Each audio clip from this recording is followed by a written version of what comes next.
President Biden's son is expected to be indicted by federal prosecutors later this month in a gun possession case.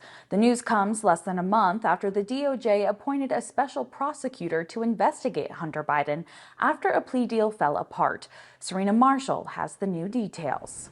When we asked the White House to comment on the announcement that the special prosecutor planned on bringing that grand jury indictment before the end of the month, they referred us to Hunter Biden's lawyers. The White House has maintained there is a division between the Justice Department and the White House. In the past, whenever the president had been asked about this, all he and the First Lady would say is that they love and support their son as he embarks on this new chapter. But the special prosecutor assigned to this case, the U.S. Attorney of Delaware, is also one that was appointed by President Biden's predecessor, President Trump. But this is an unusual case, not just because it pits the Justice Department against the sitting president's son, but also because the two sides can't seem to agree if an earlier plea agreement still stands. In a statement, Hunter Biden's team insists that those charges cannot be filed due to that agreement, writing, "We believe the signed and filed diversion agreement remains valid and prevents any additional charges from being filed against Mr. Biden," even as that new filing indicates they will seek a grand jury indictment prior to September 29th.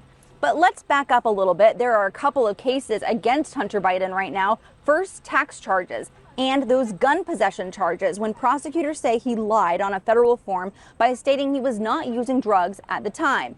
Earlier this summer, prosecutors and Biden's team came to a deal that they would have him plead guilty to the tax charges and avoid prosecution on the gun charges. But that deal collapsed following questions from a federal U.S. district judge. Hunter Biden's team saying that both sides, the prosecutors and they, have signed it, while the prosecutors saying it was still missing the signatory of a probation officer, one of the requirements of that deal. Still, the prosecutors are aware that the statute of limitations on that gun charge runs out in October, so not really a surprise they're bringing those charges before the end of this month. They have also promised to bring new charges on those tax evasion claims. When they'll be filed and where, though, is still to be announced.